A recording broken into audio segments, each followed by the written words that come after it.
Insight, c'est avant tout un outil d'évangélisation qu'il faut partager au maximum de personnes. Alors rendez-vous sur YouTube, tu tapes Insight Sarah, tu prends le lien et tu le partages. Et n'oublie pas d'inviter tes amis chez toi à Chips Coca et tu regardes Insight et Dieu fera le reste.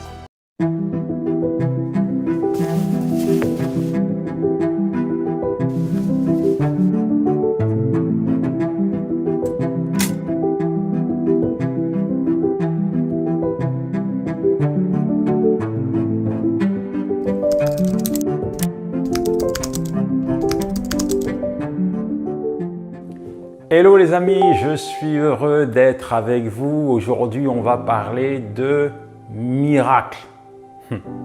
La Bible regorge de miracles. La Bible nous raconte les hauts faits de Dieu dans la vie d'un homme, dans la vie d'un peuple, d'une nation. Dieu s'est toujours fait un plaisir de répondre présent par des actions d'éclat, des actions surnaturelles. Est-ce que tu crois aux miracles? Est-ce que tu crois que le temps des miracles est révolu? Est-ce que tu crois que Dieu peut encore agir aujourd'hui? Le crois-tu? Je me souviens d'une situation assez particulière puisque j'étais en prison. J'étais en prison et j'encourais une longue peine de 20 ans. J'étais là pour des faits graves et ma femme était enceinte. Humainement parlant, je devais être jugé au bout de 3 ans et puis on est dernière semaine de la grossesse de ma femme. On est là dans le parloir et oui, j'aurais voulu être présent, mais je savais que c'était pas possible. Voilà. Moi, je suis à 7 mois de mon incarcération, je n'ai même pas commencé à faire ma peine et je suis peiné de la voir repartir seule. Elle va accoucher seule. Et je me dis, on va se revoir dans 1 mois. Elle viendra certainement avec le bébé, je pourrai l'embrasser. Voilà, il faut accepter la situation. J'avais donné ma vie au Seigneur, mais j'étais en prison. Il fallait que j'assume, que je paie pour les fautes que j'avais commises. J'avais fait du mal à la société et il était normal que je fasse ma peine. Ma femme est particulière parce qu'elle n'avait pas la même approche. Et d'ailleurs, quand on priait dans le parloir, ce n'était pas les mêmes paroles que moi.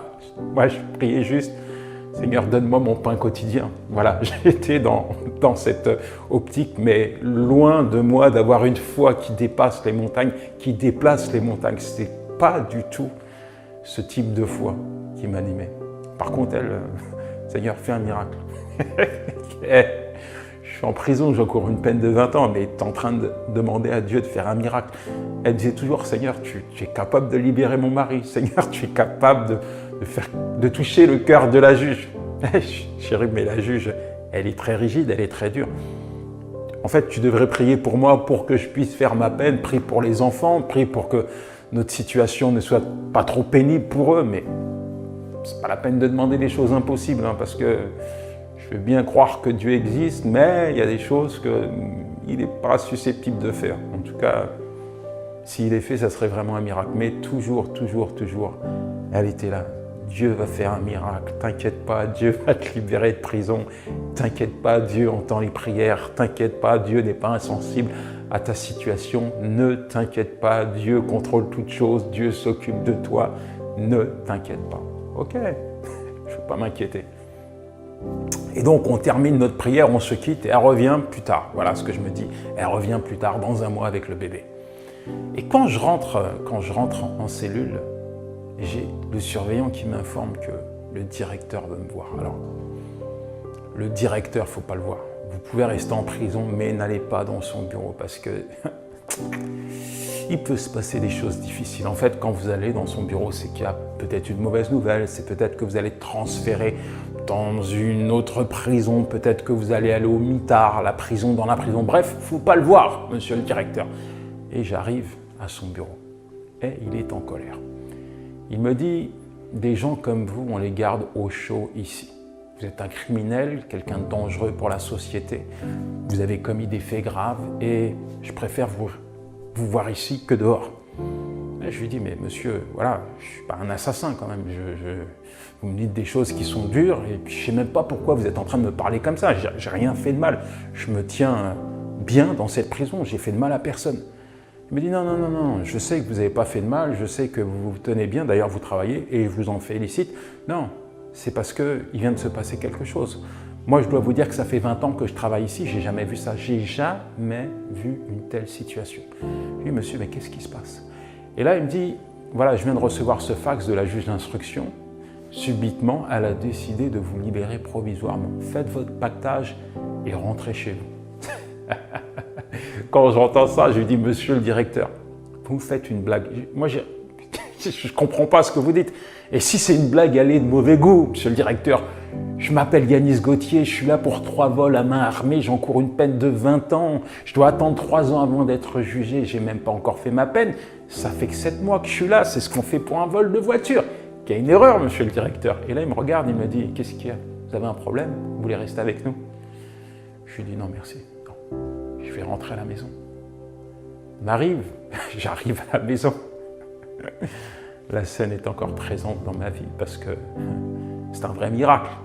J'arrive à la maison, ma femme m'accueille, pas surprise, mais étonnée que Dieu puisse répondre aussi rapidement à ses prières. Et là, nous allons dans le salon, nous nous mettons avec les enfants sur les genoux et nous commençons à remercier Dieu. Commençons à l'adorer, à le louer, à l'exalter, à le glorifier. Parce que c'est un miracle. C'était humainement impossible que je sorte de cette prison. Jamais on n'a vu un tel dénouement. Jamais. C'est impossible, impensable, mais c'est divin. Et alors qu'on était en train de pleurer et de se réjouir ensemble, tout à coup ma femme me dit, chérie, tu vois la valise qui est là, attrape-la, ouais, prends-la et amène-moi à l'hôpital. Je lui dis, mais pourquoi? Elle me dit, bah, c'est simple, je vais mettre notre enfant au monde, je vais mettre notre bébé au monde. Quelques heures après ma sortie, j'étais à l'hôpital, mon bébé dans les bras. Et je pleurais comme un gamin. Et je remerciais Dieu pour ce miracle qui venait d'accomplir. Les miracles, ça ne s'explique pas, ça se vit. Et je crois que ce que Dieu a fait dans notre vie, il peut le faire dans ta vie. Quel que soit le miracle que tu attends, à travers de cette émission, je vais te montrer que c'est possible. Oui, c'est possible d'expérimenter le miraculeux de Dieu. Allez, on y va. Donc nous parlons de miracles et nous allons aller dans l'évangile de Jean, chapitre 11, versets 32-44, où il est question d'une résurrection, la résurrection d'un mort, la résurrection de Lazare, l'ami de Jésus-Christ. C'est le dernier grand miracle du ministère public du Seigneur et il est particulier, il est extraordinaire. Lorsque Jésus apprend cette nouvelle, avant d'arriver là où se trouve son ami Lazare dans une grotte, il va dire une chose importante à ses disciples. Il va dire au verset 4, « Cette maladie n'est point pour la mort, mais elle est pour la gloire de Dieu. » Je crois que Dieu se plaît à se manifester là où il n'y a plus rien à faire. Dieu se plaît à accomplir des choses extraordinaires là où, humainement parlant, c'est fini. Et je veux te dire aujourd'hui que Dieu peut agir dans ta vie.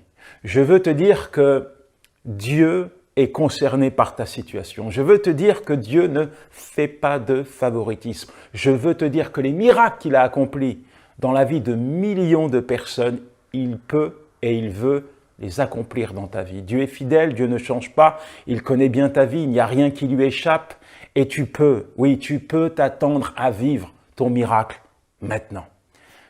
Mon premier point, Dieu intervient toujours, mais alors toujours au bon moment.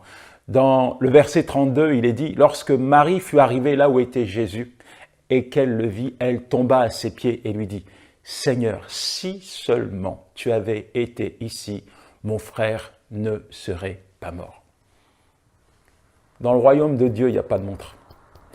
il n'y a pas d'horloge, il n'y a pas de chronomètre, il n'y a rien de tout ça. Mais une chose est certaine, c'est que Dieu fait toutes choses belles en son temps. Ecclésiaste 3, verset 11. Dieu n'est jamais en retard et Dieu ne sera pas en retard pour agir dans ta vie. La foi du si seulement, c'est la foi qui est dans le cœur de Marie. C'est une foi particulière, c'est une foi bizarre, si seulement. Si seulement tu avais été là, mon frère ne serait pas mort. Si seulement, Seigneur, tu pouvais faire quelque chose pour moi. Si seulement tu t'intéressais à moi. Si seulement tu pouvais accomplir un miracle. Si seulement ta parole pouvait agir dans ma vie. Si seulement. La foi du si seulement, mon ami, prépare un enterrement et pas une résurrection. Avec Dieu, il n'y a pas de si. Avec Dieu, c'est oui et amen. Et ce que Dieu te demande maintenant, c'est de croire. Oui, de croire qu'il existe, de croire qu'il peut faire quelque chose dans ta vie. Il y a un homme qui est né sans bras et sans jambes qui a dit ceci. Moi, je garde toujours une paire de chaussures dans mon armoire parce que je crois au miracle. Est-ce que toi, tu crois au miracle? Est-ce que tu crois que Dieu peut agir maintenant dans ta vie? Il y a plein d'incrédulité dans ce texte. Il est dit que lorsque Jésus fait son apparition, les gens vont commencer à parler. Ils vont dire, lui qui a ouvert les yeux des aveugles, est-ce qu'il ne pouvait pas faire quelque chose pour son ami? Ces personnes, en réalité, ont vu l'impact, le poids, le ministère du Seigneur Jésus-Christ. Ces personnes ont vu Dieu ratifier et confirmer la parole que Jésus-Christ annonçait par des signes, par des miracles et des prodiges. Et pourtant, ils doutent de lui et pourtant, ils sont constamment en train de remettre en question sa divinité. En face d'eux, ils avaient le Fils de Dieu, l'auteur de la vie, mais ils remettent en question sa puissance et sa divinité. Au verset 35, il est dit ceci. Jésus pleura. Jésus pleure à cause de l'incrédulité, mais Jésus pleure également à cause de son ami qui est mort. En fait, c'est l'auteur de la vie. Jésus-Christ apporte la vie là où il y a la mort. Et lorsqu'il voit la mort, lui qui est l'auteur de la vie, cela lui est insupportable. Il faut qu'il fasse quelque chose. Mais Jésus sait également que la mort, c'est la conséquence du péché. Romains 6, verset 23, « Car le salaire du péché, c'est la mort, mais le don gratuit de Dieu, c'est la vie éternelle en Jésus-Christ. » Face à ce sépulcre où est enterré Lazare, face à la mort, pour Jésus, c'est juste inacceptable. C'est insupportable. Il va agir, il va manifester la gloire de Dieu. Mais il fait face encore à de l'incrédulité. Marthe doute. Marthe remet en question. Marthe est là, alors que le Seigneur lui demande où il est, et elle essaie de reprendre le Seigneur. Seigneur, il y a 4 jours qu'il est enterré dans cette grotte. Il sent déjà, c'est comme si elle était en train de lui dire, c'est pas la peine. Ce n'est plus la peine d'agir, ce n'est plus la peine d'aller le voir, c'est fini, il est mort et il est enterré. Et c'est vrai que croire que Dieu est capable de ressusciter un mort qui est enterré demande une foi absolue, totale et complète. Mais ce que Dieu nous demande, ce n'est pas d'évaluer, ce n'est pas de rationaliser. Ce que Dieu nous demande, c'est de croire. Ce que Dieu te demande aujourd'hui, ce n'est pas de regarder, de faire un focus sur ton état, sur ces choses qui sont là, qui sont présentes, que tu ne supportes plus. Ce que Dieu te demande, c'est de lever les yeux vers lui et de lui dire, Seigneur, je sais que tu peux faire quelque chose pour moi. Je sais qu'au sein, Seigneur, de ma souffrance, au sein de cette épreuve, tu peux accomplir un miracle parce que il n'y a rien qui te soit impossible. Une telle foi absolue, totale et complète n'est jamais déçue. Tu ne seras jamais déçu par Dieu. Dieu est capable de tout. Il est capable d'accomplir ce que toi, tu n'aurais jamais pu imaginer. Il est capable de te rendre ce que tu as perdu. Il est capable de faire revivre ce que tu as enterré. Il est capable de tracer un chemin là où il n'y a plus de chemin. Il est capable de mettre une issue là où il n'y a plus d'issue. Il est capable d'apporter la guérison là où la médecine t'a condamné. Il est capable d'accomplir quelque chose d'impossible alors que toi et tout le monde qui t'entoure pensent que cela est impossible. Jésus va reprendre Marthe. Jésus va lui dire, ne t'ai-je pas dit, Marthe, Si tu crois, tu verras la gloire de Dieu. C'est exactement ce que le Seigneur te dit à présent. Mon enfant, ne t'ai-je pas dit?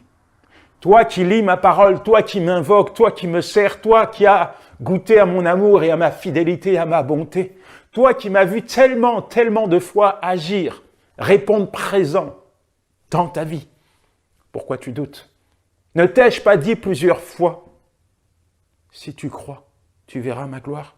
Ma gloire d'hier a-t-elle disparu? Mes actions d'hier ont-elles disparu? Ma fidélité a-t-elle été remise en question dans ton cœur à cause de ce que tu traverses aujourd'hui? Ne suis-je pas capable? Ne suis-je pas capable de répondre présent? Ce que Jésus demande, c'est d'ôter la pierre. Pour lui, il n'y a pas de problème.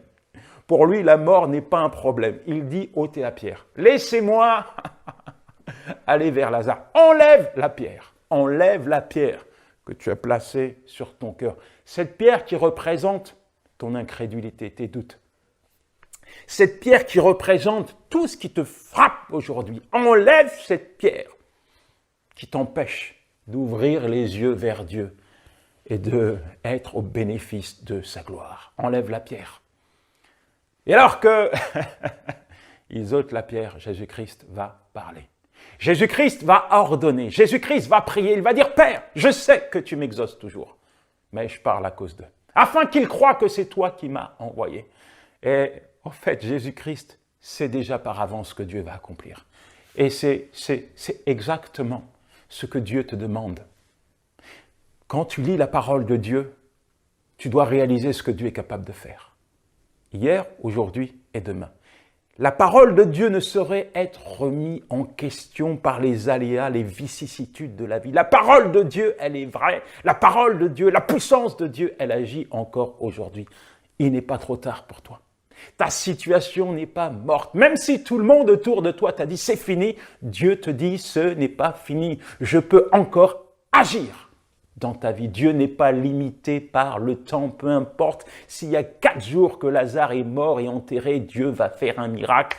Et peut-être que ça fait des années que tu vis la même situation. Peut-être que ça fait des années que tu ne crois plus en rien. Je veux te dire que Dieu n'est pas limité par ces années. Il veut accomplir un miracle maintenant dans ta vie. La prière obtient toujours des résultats. La prière obtient toujours un exaucement. Dieu entend nos prières. La prière du juste, elle est puissante. La prière que nous adressons à l'Éternel active le bras du Tout-Puissant dans notre vie. Et là, la gloire de Dieu va se manifester. Ayant dit cela, le verset 43 nous dit, « Il cria d'une voix forte, Lazare, sors !» Et le mort sortit, les pieds et les mains liés de bandes, et le visage enveloppé d'un linge. Jésus leur dit, « Déliez-le et laissez-le aller. » Il y a tout un enseignement là-dessus, mais je veux simplement m'arrêter sur le fait que Jésus-Christ va rendre la vie à Lazare. La parole de Dieu a résonné, la parole de Dieu a ordonné aux morts de revenir à la vie. Oui, Dieu appelle à l'existence ce qui n'existe pas. Dieu apporte la vie là où il y a la mort. Il parle et la chose arrive. Il ordonne, elle s'accomplit. Il n'y a rien qui soit impossible à Dieu. Et lorsque Dieu te demande de croire, c'est parce que derrière, il veut manifester sa gloire. Alors, il faut que tu crois. Il faut que tu crois que Dieu existe. Il faut que tu crois que Dieu est le chef et le consommateur et le rémunérateur de la foi. Il faut que tu crois. J'aimerais te poser une question. Y a-t-il quelque chose que Dieu ne soit pas capable de faire dans ta vie? Y a-t-il quelque chose qui soit impossible à Dieu? Y a-t-il quelque chose que Dieu ne puisse accomplir pour toi aujourd'hui? Y a-t-il quelque chose? Il n'y a rien d'impossible à Dieu.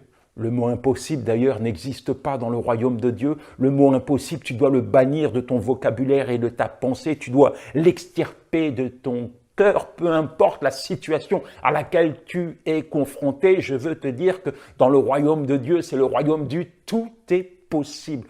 Tout est possible à celui qui croit. Alors, bannis à tout jamais ce mot, parce qu'il ne veut rien dire pour Dieu. Avec Dieu, tout est possible. C'est peut-être à ton tour maintenant de confier ta situation au Seigneur. Cette situation que tu as enterrée, peu importe la situation.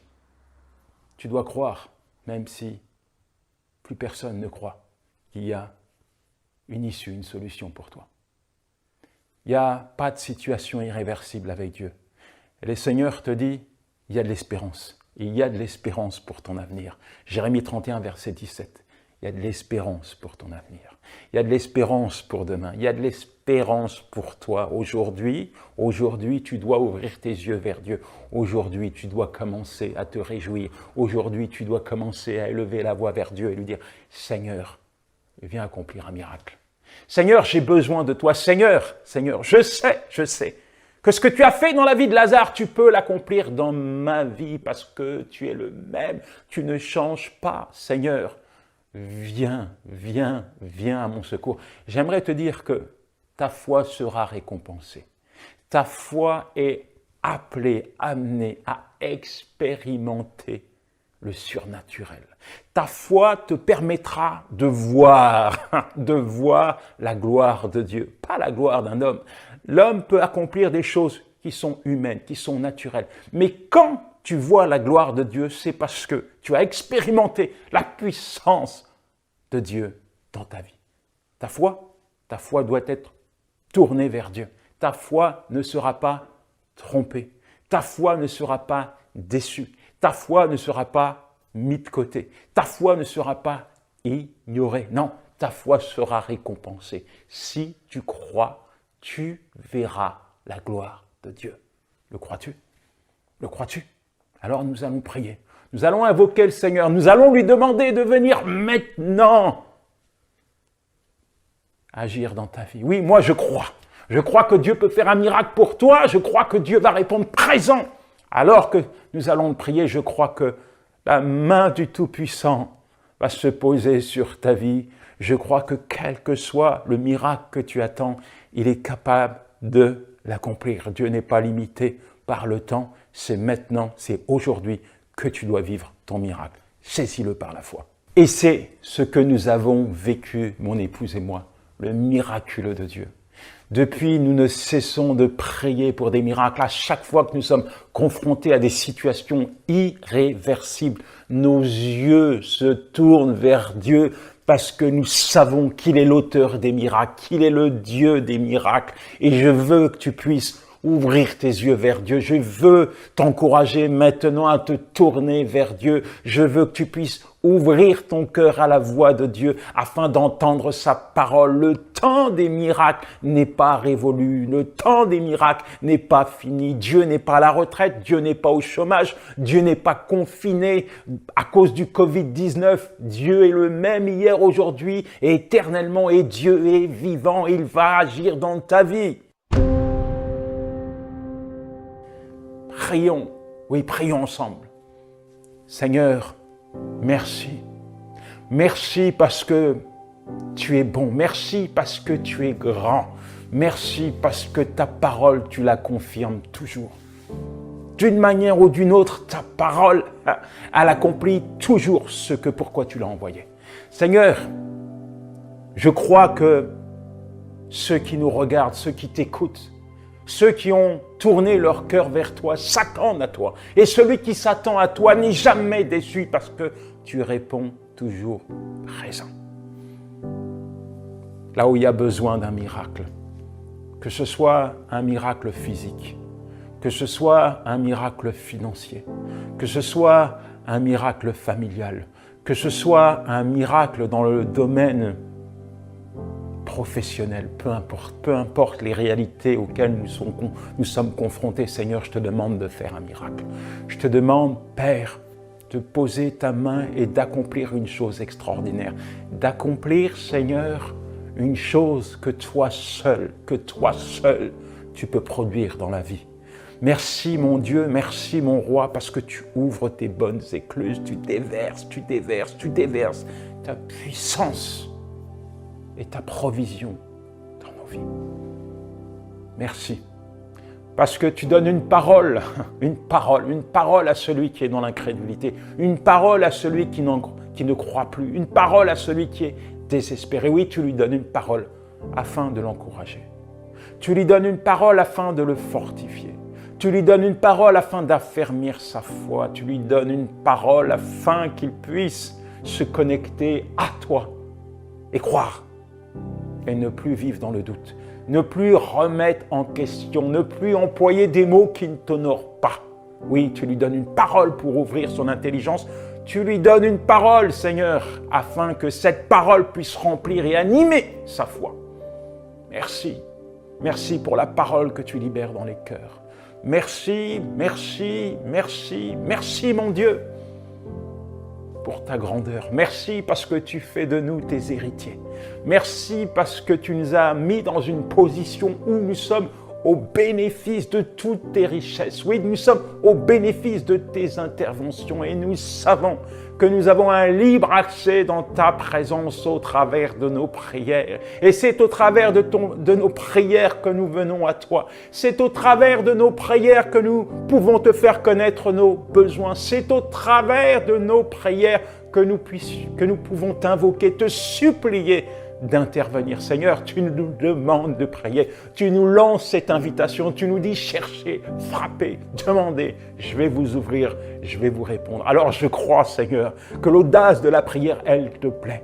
Je crois que l'audace de la foi, elle t'honore. Je crois, Seigneur, que tu nous demandes d'être audacieux, d'être zélés, d'être passionnés dans nos prières. Je crois que nos prières, oui, ont une saveur particulière. Je crois que tu entends, que tu écoutes, que tu consignes et que tu réponds à chacune de nos prières. Oui, la prière du juste, elle est puissante, elle est efficace, elle est redoutable. Alors, Seigneur, merci pour l'exaucement. Merci pour l'exaucement. Merci parce que tu exauces toujours. Merci, Seigneur, parce que tu entends toujours. Merci parce que tu ne fermes jamais tes oreilles à nos prières. Merci parce que tu ne fermes jamais ta main, Seigneur, lorsque nous te demandons quelque chose. Merci parce que tu ouvres ta main. Merci parce que ta main va accomplir ce que nous t'avons demandé. Merci, mon Dieu, parce qu'au travers de cette situation, de ces circonstances, tu élèves ton nom dans nos vies, au sein de nos foyers, au sein de ce que nous entreprenons. Tu élèves haut et fort ton nom et que la gloire, Seigneur, te soit rendue et que ta gloire soit manifeste et que les gens qui nous entourent puissent dire que tu existes. Qu'il n'y a que toi qui as pu accomplir ce miracle dans notre vie. Te louons, nous t'adorons, te célébrons et nous te disons merci. Merci, merci, merci. Est-ce que tu peux prendre un temps pour remercier Dieu avec moi? Est-ce que tu peux prendre un temps juste là où tu es pour lui donner une action de grâce? Lui dire, Père, Père, Père, je te loue. Père, je t'adore. Père, mes yeux contemplent tes merveilles. Je reconnais que tu es fidèle. Je reconnais que tu exerces ta bonté dans ma vie. Oui, tous les matins, alors que j'ouvre les yeux, je reconnais que ta main est présente. Je reconnais que tu veilles sur moi. Je reconnais que c'est toi qui m'apportes le souffle de vie. Et je ne peux pas ignorer ta fidélité. Je ne peux pas et je ne veux plus douter de toi. Tu es fidèle. Je crois que Dieu vous a parlé. Je crois que Dieu vous a ouvert les yeux à travers de ce message. Je crois que Dieu s'est révélé à vous. Et ma prière, c'est rester dans cet état. Dans cette attitude de foi, vous obtiendrez toujours ce que vous attendez de la part de Dieu. Il va répondre tantôt d'une manière, tantôt d'une autre, mais ce qui est sûr, c'est que lorsqu'il va apporter une réponse à vos prières, ça sera bon et ça sera bénéfique pour vous. Pourquoi? Parce que Dieu vous donnera toujours ce qu'il y a de meilleur. Dieu vous donnera, il accomplira toujours quelque chose de bon pour vous. Alors, cessez de pleurer, cessez de douter, mais croyez. Croyez que Dieu existe et ouvrez vos yeux et vous allez voir la gloire de Dieu se manifester dans votre vie. Donc, je vais vous donner rendez-vous la semaine prochaine pour un nouvel épisode de Face à Face. Et dans l'attente, restez connectés à Dieu, soyez zélés, soyez passionnés. Qu'est-ce que Dieu aime? Les gens qui sont passionnés par lui et passionné pour son œuvre. À la semaine prochaine, prenez soin de vous. Allez, ciao.